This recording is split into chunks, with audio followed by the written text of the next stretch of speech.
Maths நபரோட office attendant போஸ்டுக்கான notice வந்து last week வந்து ரிலீஸ் பண்ணியிருந்தாங்க. இப்போ அதுக்கான கம்ப்ளீட் இன்ஃபர்மேஷனுக்கான ஒரு அபிஷியல் நோட்டிபிகேஷன் வந்து ரிலீஸ் பண்ணியிருக்காங்க. இந்த நோட்டிபிகேஷன்ல என்னெல்லாம் சொல்லியிருக்காங்கன்னா யாரெல்லாம் இந்த எக்ஸாமுக்கு அப்ளை பண்ணலாம், அதுக்கப்புறம் இதோட அப்ளிகேஷன் டேட் என்னைக்கு ஸ்டார்ட் ஆகுது, இதுல வேகன்சிஸ் எவ்வளவு இருக்கு அப்படிங்கிற எல்லா இன்ஃபர்மேஷனும் சொல்லியிருக்காங்க. இதை பத்தி நம்ம ஒன் பை ஒன்னா பார்க்கலாம். ஓகே, ஸோ ஆல்ரெடி நீங்க பேங்கிங் படிச்சிட்டு இருக்கீங்க அப்படின்னா இந்த எக்ஸாம் வந்து ரொம்ப ஈஸியா கிளியர் பண்ணிடலாம். இந்த எக்ஸாமோட குவாலிஃபிகேஷன் பாத்தீங்கன்னா நீங்க 10ஆம் கிளாஸ் பாஸ் பண்ணியிருந்தாலே இந்த எக்ஸாமுக்கு வந்து அப்ளை பண்ணலாம். அப்ளிகேஷன் பாத்தீங்கன்னா ஆன்லைன்ல தான் அப்ளை பண்ணணும். ஸோ இதுக்கு எப்படி அப்ளை பண்ணணும் அப்படிங்கிறதுக்கு தனியா ஒரு வீடியோ வந்து நான் அப்லோட் பண்றேன். ஓகே, ஸோ இதோட அப்ளிகேஷன் வந்து என்னையில இருந்து ஸ்டார்ட் ஆயிருக்கு அப்படின்னு பாத்தீங்கன்னா 2 அக்டோபர்ல இருந்து அப்ளிகேஷன் வந்து ஸ்டார்ட் ஆயிருச்சு. ஸோ 2 அக்டோபர்ல இருந்து 21 அக்டோபருக்குள்ள நீங்க வந்து அப்ளை பண்ணி முடிக்கணும். இதுல ப்ராசஸ் எல்லாமே ரொம்ப ஸ்பீடா இருக்கும். ஓகேவா, ஸோ பேங்கிங்கா இருக்கட்டும், இந்த மாதிரி நபர்டு, ஸோ பேங்கிங் ரிலேட்டட்னாலே அங்க வந்து ப்ராசஸ் வந்து ரொம்ப ஸ்பீடா இருக்கும். குயிக்காவே உங்களுக்கு போஸ்டிங் வந்து போட்டுருவாங்க.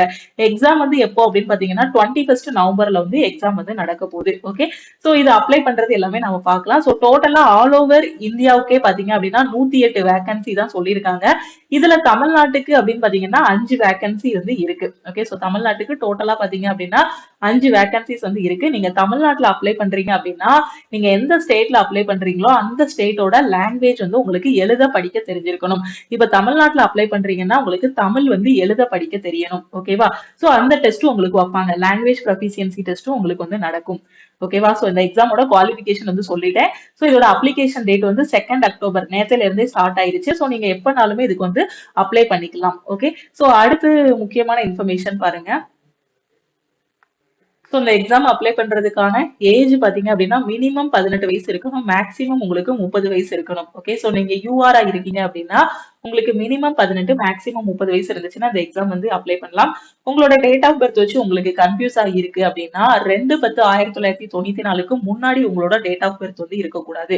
அதே மாதிரி 1/10/2006க்கு அப்புறமா உங்களோட டேட் ஆஃப் பர்த் வந்து இருக்கக்கூடாது. ஓகே, ஸோ அதை கரெக்டா சொல்லிட்டாங்க. ஓகே, இந்த டேட்டுக்குள்ள நீங்க வந்து உங்களோட டேட் ஆஃப் பர்த் வந்து இருக்கான்னு பாத்துக்கோங்க. இது போக மற்ற கேட்டகரிஸ்க்கு ஏஜ் ரிலாக்ஸேஷன் வந்து கொடுத்திருக்காங்க. நீங்க எஸ்சி எஸ்டி ஸ்டூடெண்டா இருந்தீங்கன்னா உங்களுக்கு 5 வருஷம் ரிலாக்ஸேஷன் கொடுக்குறாங்க. அப்போ நீங்க 35 வயசு வரைக்கும் எக்ஸாம் வந்து எழுதிக்கலாம். நீங்க ஓபிசியா இருந்தீங்கன்னா உங்களுக்கு 3 வருஷம் வரைக்கும் ரிலாக்ஸேஷன் கொடுத்திருக்காங்க. சோ நீங்க 33 வயசு வரைக்கும் எக்ஸாம் வந்து எழுதிக்கலாம். ஓகே, சோ அதே மாதிரி பிடபிள்யூடி ஸ்டூடெண்ட்ஸ், பிடபிள்யூடி ஜெனரலா இருக்கீங்க அப்படின்னா உங்களுக்கு 10 வருஷம் ரிலாக்ஸேஷன் கொடுக்குறாங்க. அப்போ நீங்க 18ல இருந்து 40 வயசு வரைக்கும் எழுதிக்கலாம். ஓபிசி பிடபிள்யூடியா இருக்கீங்கன்னா 13 வருஷம் ரிலாக்ஸேஷன் கொடுக்குறாங்க. சோ அப்போ பாத்தீங்க அப்படின்னா நீங்க 43 வயசு வரைக்கும் இந்த எக்ஸாம் வந்து எழுதிக்கலாம். அதே மாதிரி எஸ்சி எஸ்டி இருந்தீங்கன்னா 15 வருஷம் உங்களுக்கு ரிலாக்ஸேஷன் கொடுக்குறாங்க. அப்போ மினிமம் 18 மேக்ஸிமம் 45 வயசு வரைக்கும் இந்த எக்ஸாம் வந்து நீங்க எழுதிக்கலாம்.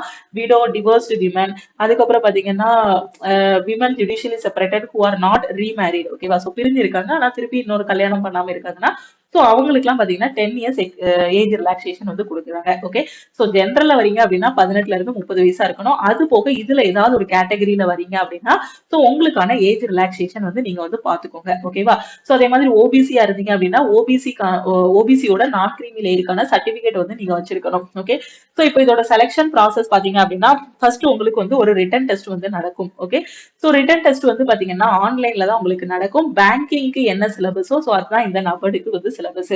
நீங்க ஐபிபிஎஸ் கிளர்க், ஆர்ஆர்பி, அதே மாதிரி எஸ்எஸ்சி இதெல்லாம் படிச்சிட்டு இருக்கீங்க அப்படின்னா இந்த எக்ஸாமுக்கு நீங்க வந்து அப்ளை பண்ணுங்க. அதே மாதிரி நீங்க ரயில்வே படிக்கிறீங்க அப்படின்னா இதுல எக்ஸ்ட்ரா இங்கிலீஷ் மட்டும் படிக்கிற மாதிரி இருக்கும் ரயில்வே சிலபஸ் போக. ஸோ ரீசனிங்ல 30 கொஸ்டின் கேட்பாங்க. ஒவ்வொரு கொஸ்டினுக்கு ஒரு மார்க், டோட்டலா 30 மார்க். இங்கிலீஷ்ல 30 கொஸ்டின் கேட்கறாங்க. ஸோ டோட்டலா 30 மார்க். ஜென்ரல் அவேர்னஸ்ல 30 கொஸ்டின், ஸோ 30 மார்க். மேக்ஸ்ல 30 கொஸ்டின், 30 மார்க். ஸோ டோட்டலா பாத்தீங்கன்னா 120 கொஸ்டின் வந்து கேட்பாங்க. 120 மார்க்குக்கு எக்ஸாம் வந்து எழுதுவீங்க. டைம் வந்து பாத்தீங்கன்னா 1.5 மணி நேரம். ரொம்ப ரொம்ப ஈஸியான எக்ஸாம். ஓகே, ஸோ நீங்க IBPS clerk, SBI clerk, IBPS PO, SBI PO இந்த கொஸ்டின் பேப்பர்லாம் நீங்க பார்த்திருப்பீங்க. இந்த எக்ஸாம்க்குலாம் நீங்க ப்ரிப்பேர் பண்ணிட்டு இருப்பீங்க. அதை விட ரொம்ப ரொம்ப ஈஸியா இருக்கும் இந்த நபரோட பேப்பர் வந்து. ஏன்னா இந்த பேப்பர் எப்படி இருக்கும் அப்படின்னு பாத்தீங்கன்னா ஒரு 2014, 13, 12 அந்த டைம்ல எல்லாம் பாத்தீங்கன்னா 2010 அந்த டைம்ல எல்லாம் பேங்கிங்கோட கொஸ்டின் பேப்பர் எடுத்து பாத்தீங்கன்னா எவ்வளவு ஈஸியா இருக்குமோ அந்த மாதிரி தான் இந்த நபரோட ஆபீஸ் அட்டெண்டன்டோட கொஸ்டின் பேப்பர் வந்து இருக்கும். நீங்க இப்ப ஐபிபிஎஸ் பிஓ கிளர்க் இந்த எக்ஸாம்லாம் எழுதுறீங்க, அதுல வந்து பாத்தீங்கன்னா பிரிலிம்ஸ்லயே 100க்கு ஒரு 80 வாங்குறீங்க, 90 வாங்குறீங்க அப்படின்னா இந்த எக்ஸாம் வந்து ரொம்ப ஈஸியா நீங்க 120க்கு மேக்ஸிமம் மார்க் வந்து உங்களால வாங்க முடியும். ஓகே, சோ இதை பார்த்துக்கோங்க. வேகன்சி கம்மியா இருக்கிற மாதிரியே இதுக்கு காம்படிஷனும் கம்மியா தான் இருக்கும். சோ அப்ளை பண்ணுங்க. உங்களால இந்த எக்ஸாம் எழுத போக முடியும்னா அப்ளை பண்ணுங்க. ஓகே, அதுக்கப்புறம் பாத்தீங்கன்னா இந்த ரிட்டன் டெஸ்ட்டுக்கு ஒரு கட் ஆஃப் வைப்பாங்க. அதை கிளியர் பண்ணிட்டீங்க அப்படின்னா உங்களுக்கு லாங்குவேஜ் ப்ரொஃபிஷியன்சி டெஸ்ட் வந்து நடக்கும். ஸோ லாங்குவேஜ் ப்ரொஃபிஷியன்சி டெஸ்ட்னா என்னன்னா, நீங்க எந்த ஸ்டேட்டுக்கு அப்ளை பண்றீங்களோ அந்த ஸ்டேட்டோட லாங்குவேஜ் உங்களுக்கு தெரியணும். தமிழ்நாட்டுக்கு அப்ளை பண்ணீங்கன்னா நீங்க தமிழ் தெரிஞ்சிருக்கணும். கர்நாடகா அப்ளை பண்ணீங்கன்னா கன்னடா தெரியணும். அதே வந்து ஆந்திராவோ தெலுங்கானாவோ நீங்க அப்ளை பண்றீங்க அப்படின்னா உங்களுக்கு வந்து தெலுங்கு வந்து தெரிஞ்சிருக்கணும். ஓகேவா? ஸோ எந்த ஸ்டேட்டுக்கு அப்ளை பண்றீங்களோ அந்த ஸ்டேட்டோட மொழி வந்து உங்களுக்கு எழுத படிக்க தெரிஞ்சிருக்கணும். அததான் இங்க சொல்லியிருக்காங்க. ஓகே, சோ அடுத்து பாத்தீங்க அப்படின்னா ஃபீஸ் வந்து கொடுத்திருக்காங்க. அப்ளிகேஷன் ஃபீஸ் பாத்தீங்க அப்படின்னா இதுல வந்து SC ST PWD ex serviceman இவங்களுக்கு வந்து பாத்தீங்கன்னா அப்ளிகேஷன் ஃபீஸ் வந்து ஸோ அப்ளிகேஷன் ஃபீஸ் கிடையாது, இன்டிமேஷன் சார்ஜஸ் 50 ரூபாய் கொடுத்துருக்காங்க. ஸோ பாத்தீங்கன்னா டோட்டலா 50 ரூபாய் பே பண்ணா போதும். நீங்க எஸ்சி எஸ்டி பிடபிள்யூடி எக்ஸ் சர்வீஸ்மேனா இருக்கீங்கன்னா. மற்ற கேட்டகரியில வரவங்க பாத்தீங்கன்னா ஓபிசி ஜென்ரல்ல வரவங்க பாத்தீங்கன்னா 450 ரூபாய் அப்ளிகேஷன் ஃபீஸ் வந்து பே பண்ணணும். அது போக இன்டிமேஷன் சார்ஜஸ் ஒரு 50 ரூபாய், டோட்டலா 500 ரூபாய் ஃபீஸ் பே பண்ற மாதிரி இருக்கும் இதுல. ஓகே, ஸோ எல்லாமே பாத்தீங்கன்னா நீங்க ஆன்லைன் அப்ளிகேஷன் பண்ணும் போதே இந்த ஃபீஸ் வந்து நீங்க வந்து பே பண்ணணும். அதுக்கப்புறம் எக்ஸாமினேஷன் சென்டர் பாத்தீங்க அப்படின்னா இப்போ நீங்க தமிழ்நாட்டுக்கு எழுதுறீங்க அப்படின்னா உங்களுக்கான எக்ஸாமினேஷன் சென்டர் எங்க போடுவாங்கன்னா ரிட்டன் எக்ஸாமுக்கு சென்னை, கோயம்புத்தூர், ஈரோடு, மதுரை, நாகர்கோயில், அதே மாதிரி நாகர்கோயில் இல்ல கன்னியாகுமரி, சேலம், தஞ்சாவூர், திருச்சிராப்பள்ளி, திருநெல்வேலி, வேலூர், விருதுநகர். ஓகேவா? சோ திருநெல்வேலி அப்படின்னு பாத்தீங்க அப்படின்னா பெரும்பாலும் உங்களுக்கு எக்ஸாம் சென்டர் எங்க வரும் அப்படின்னு பாத்தீங்கன்னா பிஎஸ்என் காலேஜ் தான் எக்ஸாமினேஷன் சென்டரா போடுவாங்க. சோ இப்போ நீங்க திருநெல்வேலியில இருந்து யாராவது இந்த வீடியோ பாத்துட்டு இருக்கீங்கன்னா உங்களுக்கு தெரியும். சோ திருநெல்வேலி, இப்போ தென்காசி, திருநெல்வேலி, அதே மாதிரி பாத்தீங்கன்னா சங்கரன் கோயில் இந்த ஏரியால இருக்கிறவங்க நீங்க அப்ளை பண்றீங்கன்னா சோ திருநெல்வேலி நீங்க வந்து ப்ரிஃபரன்ஸ் கொடுக்குறீங்க அப்படின்னா ஓகேவா? சோ நீங்க அப்ளை பண்ணும்போதே ப்ரிஃபரன்ஸ் கேட்கும். நீங்க வந்து தமிழ்நாட்டுல எந்த ஏரியால உங்களுக்கு வந்து ரிட்டன் டெஸ்ட்டுக்கு ப்ரிஃபரன்ஸ் வேணும்னு கேட்கும்போது திருநெல்வேலி கொடுக்குறீங்க அப்படின்னா திருநெல்வேலி கொடுக்குறீங்கன்னா கண்டிப்பா உங்களுக்கு பிஎஸ்என் காலேஜ்ல தான் எக்ஸாம் வந்து நடக்கும். ஓகேவா? சோ அதே மாதிரி தெலுங்கானா அப்படின்னா சோ அந்த எங்கன்னு பாத்துக்கோங்க. ஓகேவா? சோ தமிழ்நாடு ஸ்டூடெண்ட்ஸுக்கு இந்த இடத்துல மட்டும் தான் உங்களுக்கு சென்டர் இருக்கும். சோ உங்களோட ஏரியாவுக்கு எது பக்கத்துல இருக்குமோ சோ அந்த இடத்துல உங்களுக்கு வந்து எக்ஸாம் சென்டர் வந்து போட்டுருவாங்க. ஓகேவா? சோ இது எல்லாமே பார்த்தாச்சு. அதுக்கப்புறம் ஃபைனலா பாத்தீங்க அப்படின்னா இதுக்கு வந்து எப்படி அப்ளை பண்றது அப்படிங்கிறதுக்கு நான் தனியா வந்து ஒரு வீடியோ வந்து அப்லோட் பண்றேன். ஓகேவா? சோ எப்படி வந்து அதுக்கு ரிஜிஸ்டர் பண்ணணும், எப்படி வந்து போட்டோஸ் அப்லோட் பண்ணணும், அதுக்கப்புறம் சிக்னேச்சர் எப்படி அப்லோட் பண்ணணுங்கிறதுக்கான கம்ப்ளீட் இன்ஃபர்மேஷன் வந்து அடுத்த வீடியோல வந்து நான் சொல்றேன். ஓகேவா? சோ அப்ளிகேஷன் வந்து ஸ்டார்ட் ஆயிடுச்சு. சோ மினிமம் நீங்க வந்து 10ஆம் கிளாஸ் படிச்சிருந்தாலே இந்த எக்ஸாமுக்கு வந்து அப்ளை பண்ணலாம். ஓகே, சோ வேற எதுவும் டவுட் இருக்கு அப்படின்னா நீங்க வந்து மறக்காம லக்ஷ்மி மேக்ஸ் டீமுக்கு கான்டாக்ட் பண்ணி கேட்டுக்கலாம். சோ அப்ளிகேஷனோட ரெஜிஸ்ட்ரேஷன் டேட் வந்து நேரத்தை ஸ்டார்ட் ஆயிருச்சு. சோ 21ஆம் தேதி தான் லாஸ்ட் டேட். சோ எவ்வளவுக்கு எவ்வளவு இதுல சீக்கிரமா இருக்கோ அதே மாதிரி ப்ராசஸ் வந்து ரொம்ப சீக்கிரமா நடக்கும். ஓகேவா? சோ நவம்பர்ல எக்ஸாம் அப்படின்னா உங்களுக்கு ஒரு ஜனவரிக்குள்ள போஸ்டிங் வந்து போட்டுருவாங்க. ஆனா வேகன்சி கம்மியா இருக்கு அப்படின்னு ஒரி பண்ணாதீங்க. நீங்க இந்த எக்ஸாம் கொடுத்தீங்க அப்படின்னா உங்களுக்கு ஒரு எக்ஸ்பீரியன்ஸ் கிடைக்கும். பேங்க் எக்ஸாம் ப்ரிப்பேர் பண்ற ஸ்டூடெண்ட்ஸ் ஏன்னா நிறைய பேர் வந்து இதை அட்டன் பண்ண மாட்டாங்க. இந்த மாதிரி எக்ஸாமுக்கு இப்படி ஒரு எக்ஸாம் இருக்கு, இதுக்கு நோட்டிபிகேஷன் வருதுன்னே நிறைய பேருக்கு தெரியாது. ஸோ பேங்கிங் படிச்சுட்டு இருக்கீங்க அப்படின்னா மெயினா இந்த எக்ஸாம் வந்து அட்டன் பண்ணுங்க. ஓகேவா? ஸோ அப்ளிகேஷன் ஃபீஸ் வந்து எஸ்சி எஸ்டியா இருந்தீங்கன்னா 50 ரூபாய் தான் அப்ளிகேஷன் ஃபீஸ். ஸோ ஜஸ்ட் ஒரு எக்ஸாம் கொடுத்தீங்கன்னா உங்களுக்கு ஒரு எக்ஸ்பீரியன்ஸ் இருக்க போது. அதே ஓபிசிங்கும் போது உங்களுக்கு 500 ரூபாய் ஃபீஸ் வரும், அந்த இன்டிமேஷன் சார்ஜஸ் எல்லாமே சேர்த்து. ஓகே, ஸோ நீங்க பார்த்துட்டு அப்ளை பண்ணுங்க. சிலபஸ் எல்லாமே நீங்க பேங்கிங்க்கு என்ன படிக்கிறீங்களோ அதே maths, reasoning, English, general awareness. ஆனா அதை விட இதுல வந்து என்னவா இருக்கும், ஈஸியா தான் இருக்கும். இன்னும் இதை எங்க இருந்து ஸ்டார்ட் பண்ணணும், எப்படி படிக்கணும்னு தெரியல அப்படின்னா பிளே ஸ்டோர்ல லக்ஷ்மி மேக்ஸ் ஆப் வந்து கொடுத்துருப்போம்.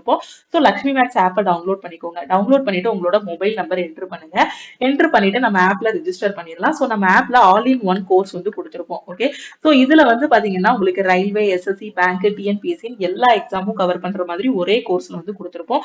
ஸோ இந்த கோர்ஸ்ல உங்களுக்கு பேங்கிங்க்கு தனியா ஒரு ஃபோல்டர் வந்து கொடுத்துருப்போம். ஓகே, ஸோ இதுக்கு நான் படிக்க போறேன் மேம், நான் நபர்ட் எக்ஸாம் படிக்க போறேன், இதுக்கு அடுத்து வந்து நான் வந்து ஐபிபிஎஸ் படிக்க போறேன், எஸ்பிஐ எக்ஸாமுக்கு படிக்க போறேன், இல்ல நான் ரயில்வே படிக்க போறேன், எஸ்எஸ்சி படிக்க போறேன், இந்த மாதிரி பிளான் வச்சிருக்க ஸ்டூடெண்ட், நான் காம்படிட்டிவ் எக்ஸாம் படிக்க போறேன் பிளான் வச்சிருக்க ஸ்டூடெண்ட் நம்மளோட ஆல் இன் ஒன் கோர்ஸ்ல ஜாயின் பண்ணிக்கோங்க. ஓகேவா? ஸோ சிம்பிள் ப்ரொசீஜர் தான். பிளே ஸ்டோர்ல லக்ஷ்மி மேக்ஸ் ஆப் இருக்கும். ஆப்பை டவுன்லோட் பண்ணிட்டு மொபைல் நம்பர் என்டர் பண்ணிருங்க. என்டர் பண்ணதுக்கு அப்புறம் ரிஜிஸ்டர் பண்ணிடலாம். ஸோ ரிஜிஸ்டர் பண்ணதுக்கு அப்புறம் ஸோ இதுதான் லக்ஷ்மி மேக்ஸ் டீமோட வாட்ஸ்அப் நம்பர். இந்த நம்பரை உங்க போன்ல லக்ஷ்மி மேக்ஸ்ன்னு போட்டு சேவ் பண்ணிக்கோங்க. சேவ் பண்ணிட்டு இந்த நம்பருக்கு நான் மேல ஒரு மெசேஜ் கொடுத்துருக்கேன் பாருங்க, I want to join all in one course. Okay, so இந்த மெசேஜை நீங்க அனுப்புனீங்க அப்படின்னா டீம்ல இருந்து கான்டாக்ட் பண்ணிட்டு உங்களுக்கு ஜிபே நம்பர் இல்ல அக்கௌண்ட் நம்பர் வந்து கொடுப்பாங்க. அதுக்கு நீங்க 1799 மட்டும் பே பண்ணிட்டு பேமெண்டோட ஸ்கிரீன்ஷாட் சென்ட் பண்ணிட்டீங்க அப்படின்னா டீம் வந்து உங்களுக்கு பேக்எண்ட்ல இருந்து அக்சஸ் கொடுத்துருவாங்க. ஸோ இந்த நபர்ட் எக்ஸாம் மட்டும் இல்ல, இதுல எல்லா எக்ஸாமுமே கவர் ஆகும். IBPS PO clerk, SBI PO clerk, அதே மாதிரி பாத்தீங்கன்னா ரயில்வேக்கு கீழே வரக்கூடிய எல்லா எக்ஸாமும் இந்த ஒரு கோர்ஸ்லயே உங்களுக்கு கவர் ஆகும். எஸ்எஸ்சிக்கு கீழே வரக்கூடிய எக்ஸாம்ஸும் இந்த ஒரு கோர்ஸ்ல உங்களுக்கு எல்லா சப்ஜெக்ட்டுமே கவர் பண்ணிருப்போம். ஓகே, ஸோ ஒரு டைம் நீங்க பே பண்ணிட்டீங்கன்னா உங்களுக்கு லைஃப் டைம் வேலிடிட்டி இருக்கும். ஏன்னா பாத்தீங்கன்னா நிறைய நோட்டிபிகேஷன் வரும் ஒரு வருஷத்துல. பாத்தீங்கன்னா எல்லா டிபார்ட்மெண்ட்ல இருந்து இப்போ நபர்ட் வந்திருக்கா, எஸ்பிஐ வரும், ஐபிபிஎஸ் பிஓ வரும், ரயில்வே இருக்கு, அதே மாதிரி எஸ்எஸ்சி இருக்கு, இன்னும் உள்ள பாத்தீங்க அப்படின்னா நிறைய எக்ஸாம்ஸ் இருக்கு. ஸோ வரக்கூடிய எக்ஸாம்ஸ் எல்லாத்துக்கும் உங்களுக்கு தகுதி இருக்கு, நீங்க எழுதலாம், எல்லா குவாலிஃபிகேஷனும் நீங்க ஃபில் பண்றீங்க அப்படின்னா கண்டிப்பா எல்லாருமே அந்த எக்ஸாம் அட்டன் பண்ணுங்க. காம்படிட்டிவ் எக்ஸாம் பொறுத்த வரைக்கும் சிலபஸ் சேம் தான். எல்லா எக்ஸாமுக்குமே maths, reasoning, general awareness, English, இந்த 4 சப்ஜெக்ட்டுக்குள்ளதான் உங்களுக்கு வந்து சிலபஸே இருக்க போகுது. ஓகேவா? ஸோ நல்லா படிங்க, எக்ஸாம் நல்லா அட்டன் பண்ணுங்க. இதுக்கு எப்படி அப்ளை பண்ணணுங்கிறதுக்கு நான் தனியா ஒரு வீடியோ வந்து உங்களுக்கு கொடுக்குறேன். ஓகேவா? ஓகே, ஸோ எதுக்காக ஆப்ல வந்து உங்களை பே பண்ண வேண்டாம்னு சொல்றோம்னா, ஆப்ல ஆல் இன் ஒன் கோர்ஸோட ஃபீஸ் வந்து 2500 ரூபாய் இருக்கும். ஸோ இந்த அமௌண்ட் நீங்க பே பண்ண வேண்டாம். ஸோ டீமுக்கு கான்டாக்ட் பண்ணீங்கன்னா 1799 மட்டும் பே பண்ணா போதுமானது. ஸோ 10th ஸ்டாண்டர்ட் தான் இதோட குவாலிஃபிகேஷன். நான் இப்போ சொன்ன நபர்ட் எக்ஸாமோட குவாலிஃபிகேஷன் 10th ஸ்டாண்டர்ட் தான். ஸோ நீங்க college first year second year படிக்கக்கூடிய ஸ்டூடெண்டா இருந்தா இந்த எக்ஸாம் வந்து நீங்க அட்டன் பண்ணுங்க. ஓகேவா?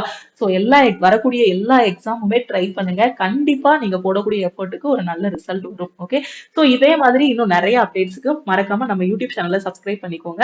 ஸோ காம்படிட்டிவ் எக்ஸாம் படிக்கிறீங்க, அதுக்கான ஃப்ரீ மெட்டீரியல்ஸ் வேணும்னாலும் லக்ஷ்மி மேக்ஸ் ஆப்பை நீங்க வந்து டவுன்லோட் பண்ணிக்கலாம். ஓகே, ஸோ திருப்பியும் நம்ம வந்து அடுத்த கிளாஸ்ல வந்து மீட் பண்ணலாம். ஸோ இப்போ ஒரு கொஸ்டின் வரும், மேம் இதுக்கு வேகன்சி ரொம்ப கம்மியா இருக்கு, மொத்தமே 5 வேகன்சி தான் தமிழ்நாட்டுல இருக்கு, அதுல ஓபிசி எஸ்சி எஸ்டின்னு பிரிச்சிட்டோம் அப்படின்னா 1 1 2 1 இந்த மாதிரி தான் நமக்கு வந்து வேகன்சிஸே இருக்கு.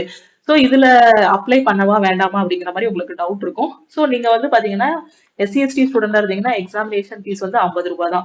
அதே இது ஓபிசி ஜென்ரல்ல வரீங்க அப்படின்னா உங்களுக்கு 500 ரூபாய் ஃபீஸ் இருக்கு. ஓகே, ஸோ நீங்க பாத்துக்கோங்க, 50 ரூபாய்ங்கிறது நம்ம எக்ஸாமுக்காக செலவு பண்ணலாம். ஓகே, ஸோ அந்த டெஸ்ட் அட்டன் பண்ணும்போது அதுல ஒரு எக்ஸ்பீரியன்ஸ் கிடைக்கும். ஓகே, ஸோ முடிஞ்ச அளவுக்கு எக்ஸாம் சென்டரும் பாத்தீங்கன்னா நீங்க இருக்கக்கூடிய ஏரியால இருந்து பக்கத்துல தான் போடுவாங்க. நான் சொன்ன மாதிரி இப்போ நீங்க தென்காசி, ஆலங்குளம் இந்த மாதிரி ஏரியால இருக்கீங்கன்னா திருநெல்வேலியில தான் உங்களுக்கு வந்து எக்ஸாம் சென்டர் இருக்கும். அது மாதிரி விருதுநகர்ல இருக்கீங்கன்னா உங்களுக்கு விருதுநகர் இல்ல மதுரை அந்த ஏரியால தான் உங்களுக்கு வந்து என்ன இருக்கும்னா எக்ஸாம் சென்டர் இருக்கும். ஸோ பக்கத்துல தான் இருக்கும். சாட்டர்டே சண்டேல தான் எக்ஸாமும் போடுவாங்க. ஓகேவா? ஸோ பார்த்துட்டு நீங்க வந்து அப்ளை பண்ணுங்க. ஓகே, ஸோ திருப்பியும் நம்ம வந்து அடுத்த கிளாஸ்ல வந்து மீட் பண்ணலாம். நீங்க இன்னும் நம்ம டெலிகிராம் குரூப், டெலிகிராம் சேனல்ல ஜாயின் பண்ணல அப்படின்னா டெலிகிராம் குரூப் அண்ட் சேனல்ல ஜாயின் பண்ணிக்கோங்க. இன்ஸ்டாகிராம்லயும் லக்ஷ்மி மேக்ஸை ஃபாலோ பண்ணிக்கோங்க. அடுத்த வீடியோல நான் எப்படி அப்ளை பண்றது அப்படிங்கறத உங்களுக்கு சொல்றேன். தேங்க்யூ.